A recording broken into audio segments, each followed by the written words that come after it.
같이 사도신경으로 우리 신앙을 고백하겠습니다. 전능하사 천지를 만드신 하나님 아버지를 내가 믿사오며 그 외아들 우리 주 예수 그리스도를 믿사오니 이는 성령으로 잉태하사 동정녀 마리아에게 나시고 본디오 빌라도에게 고난을 받으사 십자가에 못 박혀 죽으시고 장사한 지 사흘 만에 죽은 자 가운데서 다시 살아나시며 하늘에 오르사 전능하신 하나님 우편에 앉아 계시다가 저리로서 산자와 죽은 자를 심판하러 오시리라. 성령을 믿사오며 거룩한 공회와 성도가 서로 교통하는 것과 죄를 사하여 주시는 것과 몸이 다시 사는 것과 영원히 사는 것을 믿사옵나이다. 아멘. 찬송가 437장입니다. 437장입니다.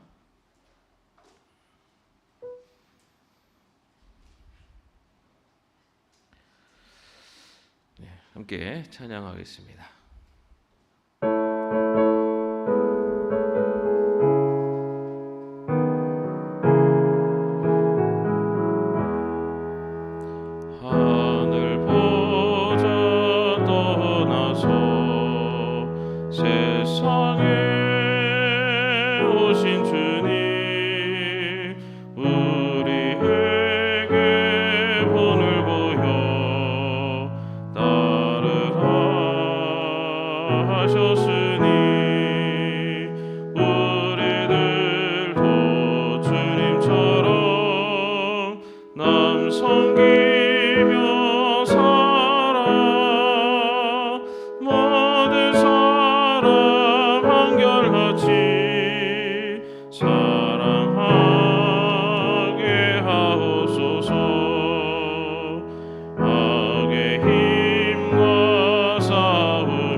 오늘 말씀은 마태복음 11장의 말씀입니다.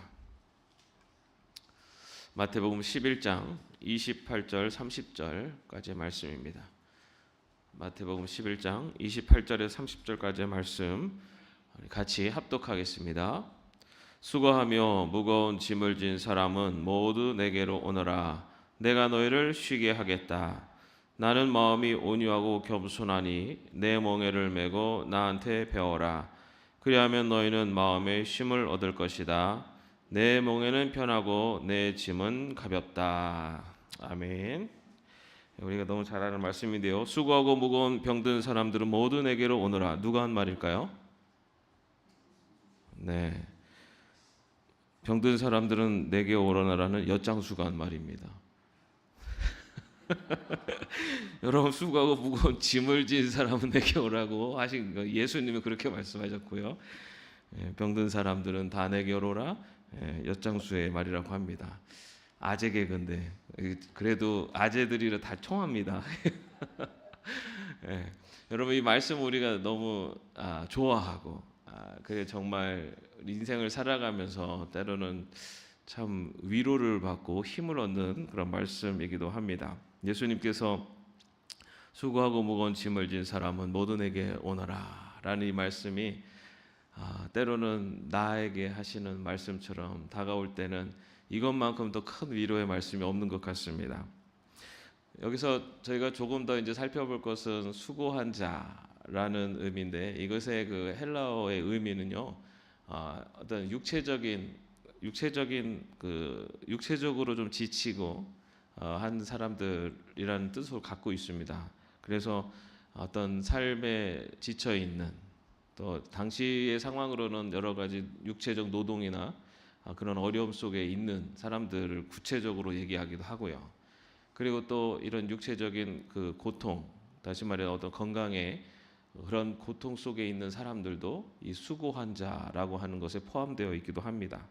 그뿐만 아니라 뭐 이런 그 육체적인 것뿐만 아니라 정신적인, 그리고 이 그런 마음의 병이 어려움이 있는 사람들도 이 수고한 자라는 그 범위 안에 포함이 됩니다. 그래서 정말 육체적인 어려움뿐만 아니라 정신적인 고통, 다시 말해 사회적인 어려움, 그리고 전 개인적인 그런 어떤 좌절과 낙심, 뭐 이런 여러 어려움 속에 있는 불안, 두려움, 뭐 이런 외로움, 정말 우리가 살아가면서 육체적인 것뿐만 아니라 정신적인 그런 어려움 속에 있는 자들을 수고한 자라고 하는 범주 안에 들어가 있습니다.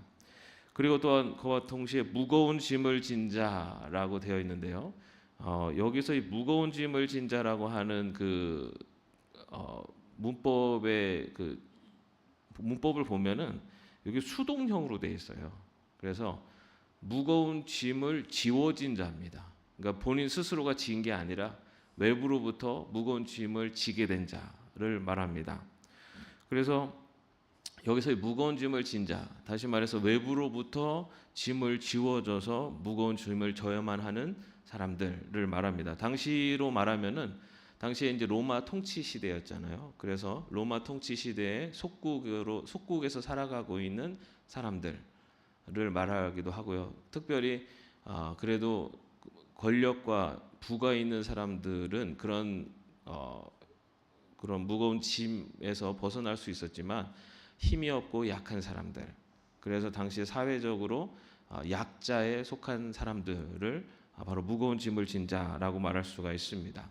뿐만 아니라 당시에 율법주의자들, 또 종교 지도자들은 이 종교자들에 의해서 죄인 취급받았던 사람들, 율법을 지키지 않았기 때문에 죄인 취급받은 이들 중에는 실제로 그런 죄에 빠져서 악한 일을 저지르는 사람들도 있었지만은 많은 민중들, 서민들은 그들이 삶의 형편이 너무나 어려워서 안식일을 또 율법을 지키지 못하는 경우들이 많았습니다. 다시 말해서 하루하루 먹고 살기 힘든 그런 사람들에게는 안식일을 지킨다는 것 자체가 어떻게 보면 그들에게는 사치였습니다.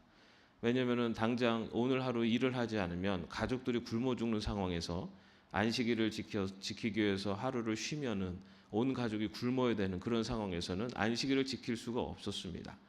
그리고 또 그런 어떤 절기를 지키고 할 때마다 제물을 바쳐야 되는데 정말로 삶이 어려운 형편에 있는 사람들에게는 그 제물을 바치는 것조차도 어려웠습니다. 그런 것들을 지키지 못한 사람들을 율법주의자들은 죄인이라고, 왜냐하면 율법을 지키지 않았기 때문에 죄인이라고 취급하면서 그들을 터부시하고 그들을 비난하고 그들을 멀리했습니다. 이처럼 사회적인 모순과 그리고 불평등 속에서 고통받고 있는 자들, 또 종교적으로 그들의 종교적인 율법, 그런 종교적인 행위로 지키지 못해서 죄인 취급받고 있는 사람들, 이런 사람들이 바로 외부로부터 무거운 짐을 지고 살아가는 자들이라고 말할 수가 있습니다. 예수님께서는 그렇게 어떤 육체적인 또는 정신적인 그리고 외부로부터 살아가면서 여러 가지 어려움 가운데 빠지는 사람들을 부르십니다. 수고하고 무거운 짐을 진 사람들아. 그러면서 내가 너희를 쉬게 하리라 라고 그렇게 말씀하고 있습니다. 이것은 예수님께서 주시는 평안을 말합니다. 쉼을 말합니다. 이것은 예수님께서 다른 그 복음서에서도 제자들에게 여러 차례 하신 말씀 중에 하나이기도 합니다. 요한복음 14장 27절 말씀에 보면은 나는 평화를 너에게 남겨준다. 나는 내 평화를 너에게 준다. 내가 너에게 주는 평화는 세상이 주는 것과 같지 않다. 너희는 마음에 근심하지 말고 두려워하지도 말아라. 예수님께서 쉼을 쉬게 하시겠다라고 하는 그 말씀, 이 말씀은 세상이 주는 평안과는 다르다. 세상이 주는 평안과 주는 것과 같지 않다라고 말씀하고 있습니다. 여러분, 우리의 건강에 문제가 생길 때 우리가 생각하는 이 문제 해결은 뭡니까? 건강이 회복되는 거.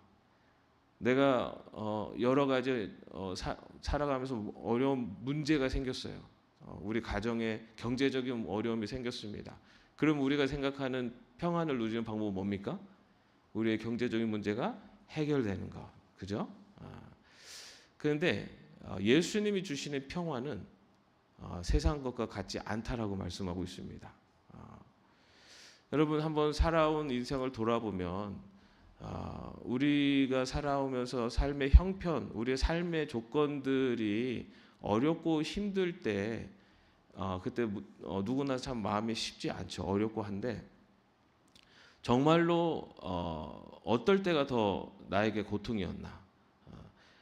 똑같은 문제가 생길 때 내 마음에 그 문제들로 인해서 고통 가운데 있을 때 그 문제가 해결되어지는 그 문제가 해결되어져서 내 마음에 평안이 찾아오기도 하고 그것과 다르게 문제는 해결되지 않았음에도 불구하고 내가 평안 가운데 살아갈 때가 있는 그런 때가 우리들의 살아오면서 그런 과정들이 누구나 있을 것입니다.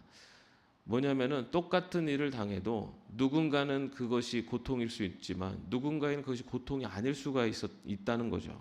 그 얘기는 다시 말해서 사실은 우리 삶의 문제들이 해결될 때 누리는 평안이라는 것은 실제적으로는 완전 그런 것은 완전한 평화가 없죠.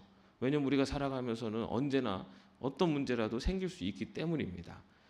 그러면은 그런 삶의 어떤 형편 속에서도 우리가 그런 상황과 형편을 넘어설 수 있는 평화, 그런 평안이 뭘까? 그것이 바로 예수님이 말씀하시는 세상이 줄 수 없는 평화라는 겁니다. 우리는 우리의 삶의 문제가 해결되면 평화를 누릴 거라고 생각하지만 예수님이 말씀하시는 평화는 문제가 해결됨으로써 주시는 평화가 아니에요. 세상이 주는 평화가 아니라고 합니다. 그리고 예수님이 주시는 쉼, 예수님이 주시는 평화라는 것은 뭘까요? 그러면 그것을 어떻게 우리는 누리며 살 수가 있을까? 그래서 예수님은 오늘 본문에서 얘기를 하세요. 먼저는 내게로 오너라 라고 말씀하고 있습니다. 여러분, 우리는 문제가 생기면 어디를 향합니까? 문제를 향합니다. 어떤 문제가 생기면 그 문제를 해결하려고 그 문제 속으로 끼어들어요. 근데 예수님이 주시는 평안을 누릴 사람들은요, 문제로 가라고 하지 않으세요. 누구에게로 오너라? 내게로 오너라. 우리의 삶에 살아가면서 여러 가지 수고하고 무거운 짐을 지는 그런 상황이 닥쳐왔을 때 수고하는 그 자리로 가고 무거운 짐을 지고 있는 그 자리로 가서 뭔가를 해결하려고 하지 않으시고 내게로 오너라 라고 말씀하세요. 이것은 무슨 말씀입니까? 우리가 삶의 문제를 직면했을 때 그 문제를 해결하려고 해서 아무리 아둥바둥해서 그 문제를 잠깐 해결할 수는 있겠죠. 그러나 우리 인생의 참된 평안을 누릴 수는 없다는 겁니다.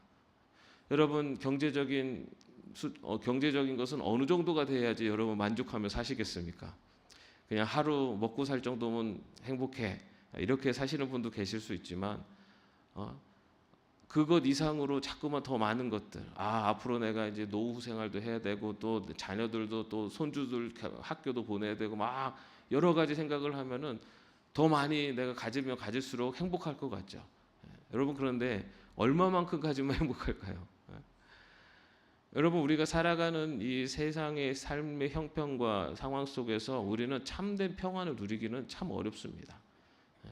아무리 많은 물질을 갖고 있어도 그 안에서 평안을 누릴 수는 없어요. 오히려 많은 물질로 인해서 그것을 어떻게든 지켜야 되고 또 그것으로 인해서 더 많은 물질에 대한 욕심들이 생길 수가 있고 권력, 명예 이런 것들에서 뭔가를 얻으려고 하는 것은 그 안에서는 참된 평안을 누릴 수 없어요. 잠깐의 기쁨은 누릴 수 있을지 모르지만 참된 평안을 누릴 수 없다는 거죠. 그런 삶의 형편과 상황들 넘어설 수 있는 참된 평안은 예수님께로 나오라라고 말씀하고 있습니다. 예수님께 나오라. 다시 말해서 우리의 수고하고 무거운 짐을 지는 그런 삶의 자리에서 예수님께로 나올 때 참 평안을 누릴 수 있다는 겁니다. 예수님께 나오라는 것은 구체적으로는 예수님께 아뢰라라는 말씀이기도 해요. 여러분, 우리가 수고할 일들 또 무거운 짐을 질 일들이 생길 때 우리 믿음의 백성들이 가장 먼저 취해야 되는 신앙의 태도는 주님 앞에 나오는 것이고 주님 앞에 나온다는 것은 주님께 아뢰는 것입니다. 이것은 구체적으로는 우리가 기도라고도 표현을 하죠. 하나님께 아뢰고 주님께 아뢰는 것. 여러분, 내가 살아가면서 여러 가지 걱정, 근심, 문제들이 있을 때 그것을 내가 해결하려고 하면 그 모든 문제들이 누구의 책임입니까? 모두 내가 져야 되는 짐이 되는 거예요. 그러나 주님께 아뢰면, 하나님께 아뢰면 이제 그 짐을 주님과 함께 지고 가는 짐이 됩니다. 여러분, 그렇다면 그렇게 아뢰 수 있는 것은 왜 아뢰 수가 있죠? 주님을 신뢰하기 때문에. 어떤 주님이기 때문에, 어떤 하나님이기 때문에, 하나님의 자녀를 사랑하시는 하나님, 하나님의 자녀에게 좋은 것을 주시기를 원하시는 하나님, 하나님의 자녀들을 가장 선한 길로 인도하시는 하나님, 그 하나님에 대한 믿음을 가지고 하나님께 아뢰고 주님 앞에 나오면 우리에게 참된 쉼을 주시겠다라고 말씀하고 있습니다. 그 참된 쉼이라는 것이 문제가 내가 원하는 대로 해결됨으로써 그 쉼을 누릴 수도 있겠지만 지금 말씀드린 대로 가장 좋은 것을 주시기를 원하시는 하나님에 대한 믿음이 있기 때문에 어떤 어려운 상황 속에서도 우리는 마음의 평안을 누릴 수 있다는 거예요. 걱정, 근심 앞에서도 우리는 하나님께서 가장 선한 길로 인도하실 거야. 지금 나와 함께하고 계시고 하나님은 지금 내가 이해할 수는 없지만 가장 좋은 것으로 나에게 주시는 분이야. 라는 믿음이 있으면 우리의 삶의 자리가 어떠하든지 간에 우리는 우리의 삶의 자리에서 참된 평안을 누릴 수 있다는 겁니다. 그래서 세상의 것과 같지 않은 평안을 누리는 삶은 바로 먼저 주님 앞에 나오는 것입니다. 그리고 또 이어서 뭐라고 말씀하시냐면 나의 멍에를 메고 나한테 배워라 라고 말씀하고 계세요. 여러분, 멍에 아시죠? 멍에. 우리 이게 소 끌 때 소 여기 등 이렇게 얹어가지고 거기다가 이렇게 뭐 수레 같은 거 이렇게 걸어가지고 이렇게 끌게 하는 멍에죠. 여러분, 소의 입장에서 생각을 해보면 멍에를 매는 게 좋을까요? 안 매는 게 좋을까요? 소의 입장에서 멍에를 매면은 그게 어쨌든 힘들잖아요. 그 노동이고 뭔가 구속되는 거고, 그죠? 그런데 예수님은요 멍에를 매라라고 나오고 있어요. 누구의 멍에? 나의 멍에를 매라. 여러분, 이 말씀은 예수님의 멍에가 뭘까요? 십자가를 말합니다. 예수님이 지신 십자가. 예수님의 십자가를 매라. 그런데 이 말씀은요 예수님께서 다른 곳에서도 여러 차례 하십니다. 마태복음 10장 24절의 말씀을 보면은 그때 예수께서는 제자들에게 말씀하셨다. 누구든지 나를 따라오려거든 자기를 부인하고 제 십자가를 지고 나를 따라오너라. 나를 따라오려거든 너의 십자가, 너의 자기 십자가를 매라라고 말씀하고 있어요. 우리는 십자가 하면은 벗고 싶죠. 십자가 지고 싶은 분 계세요? 십자가 하면은 고난과 고통의 상징이잖아요. 근데 예수님께서는 나를 따르려거든 너의 십자가를 매라라고 하고 있어요. 어쩌면은 우리가 원하는 것과 다른 모습일 수도 있어요. 그런데 예수님께서 주시는 평안은, 세상과 같지 않은 평안을 매는 삶은 예수님이 주시는 십자가를 매는 삶이다라고 얘기하고 있습니다. 그렇다면 그 십자가, 우리가 져야 되는 십자가는 뭘까? 그러면서 예수님께서는 그것을 내게 배우라 말씀하고 있어요. 그냥 내 십자가를 나와 같은 십자가, 너의 십자가를 매라라고만 하시는 게 아니라 그 십자가에서 참된 평안을 누리기 위해서는 나에게 배우라라고 말씀하고 있습니다. 그러면서 예수님께서 이어지는 말씀에서는 30절에서 내 멍에는 편하고 내 짐은 가볍다 말씀하고 있습니다. 우리는 십자가 하면은 뭔가 너무 고통스럽고 무겁고 힘들 거라고 생각하는데 예수님은 내 멍에는 편하고 내 짐은 가볍다라고 말씀하세요. 예수님의 십자가, 지신 십자가, 나에게 말씀하시는 십자가는 오히려 편하고 가볍다라고 말씀하고 있습니다.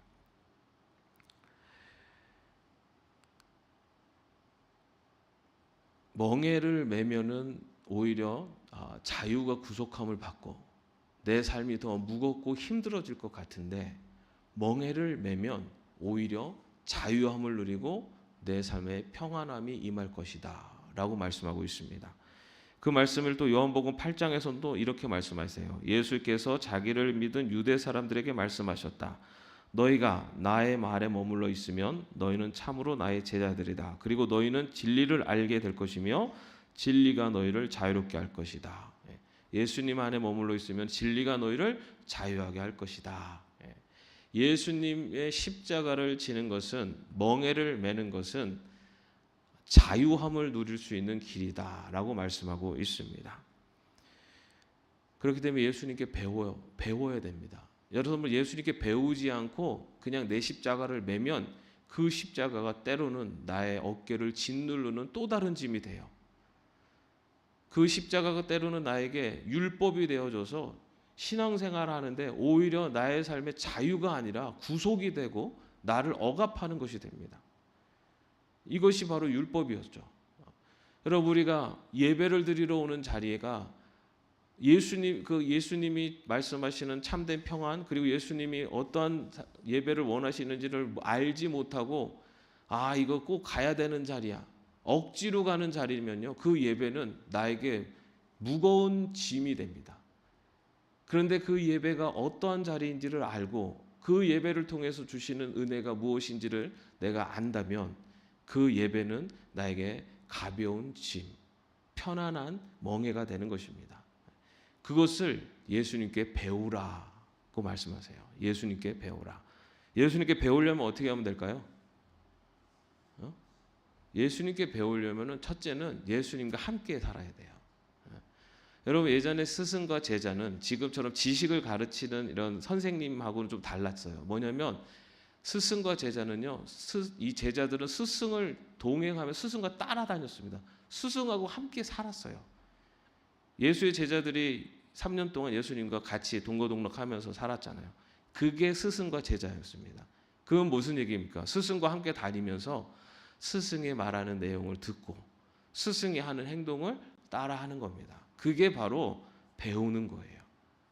우리가 예수님께서 이 세상이 주는 평안과 다른 쉼을 누리기를 원하면 예수님의 말씀을 계속해서 듣고 그 말씀을 내 삶 속에 이해하기 위해서 노력하고, 그리고 예수님이 사셨던 모습을 따라 살려고 노력하는 겁니다. 그것이 바로 참된 제자예요. 그것이 바로 십자가를 지는 자, 내게 배우라 말씀하시는 예수님의 뜻입니다. 여러분, 우리가 이 세상을 살아가면서 바로 이러한 예수님이 주시는 참된 쉼을 누리는 삶을 살기를 원합니다. 그렇게 살기 위해서는요, 예수님에게 배워야 돼요. 나의 십자가를 메고도 자유하게 살 수 있고, 그리고 쉼을 누리며 살 수 있는 방법을, 예수님과 함께하며 예수님의 말씀을 듣고 예수님의 삶을 따라 사는 것. 그러면은 예수님이 말씀하시는 이 참된 쉼을 누리는, 세상이 줄 수 없는 참된 평안을 누리는 삶을 사게 될 줄 믿습니다. 그런 삶이 어떤 삶이냐? 여러분, 그것은요, 사람마다 다릅니다. 이겁니다 라고 얘기하는 기준이 다 달라요. 그런데 그렇게 오늘 말씀에 순종하며 살아가면 살아갈수록 세상과는 다른 평안을 여러분 누리며 살게 될 줄로 믿습니다. 그 완전한 평안은 저 하나님 나라에서밖에 누릴 수는 없어요. 그러나 우리가 살아가면서도 세상과 다른 평안을 누리며 사는 것, 예수님의 말씀에 귀를 기울이고 예수님을 따라 예수님을 닮아가는 것, 그것이 바로 참된 평안을 누리는 길임을, 참된 쉼을 누리는 길임을 오늘 말씀 우리에게 이야기하고 있습니다. 여러분들의 삶이 바로 그러한 삶이 되어 참된 쉼을 누릴 수 있는 삶이 되기를 주님의 이름으로 축원합니다. 기도하겠습니다. 수고하고 무거운 짐을 진 사람은 모두 내게 오너라. 내가 너희를 쉬게 하겠다. 나는 마음이 온유하고 겸손하니 내 멍에를 메고 나한테 배워라. 그리하면 너희는 마음의 쉼을 얻을 것이다. 내 멍에는 편하고 내 짐은 가볍다. 주님 앞에 나와 주님 멍에를 메고 주님께 배워 세상이 알 수 없는 주님이 주시는 참된 쉼을 누리는, 참된 평안과 안식을 누리는 저희들이 될 수 있도록 인도하여 주옵소서. 예수님의 이름으로 기도합니다. 아멘. 하늘에 계신 우리 아버지여, 이름이 거룩히 여김을 받으시오며 나라의 임하옵시며 뜻이 하늘에서 이룬 것 같이 땅에서도 이루어지이다. 오늘날 우리에게 일용할 양식을 주옵시고 우리가 우리에게 죄진 자를 사하여 준 것 같이 우리의 죄를 사하여 주옵시고 우리를 시험에 들게 하지 마옵시고 다만 악에서 구하옵소서. 내게 나라와 권세와 영광이 아버지께 영원히 있사옵나이다. 아멘.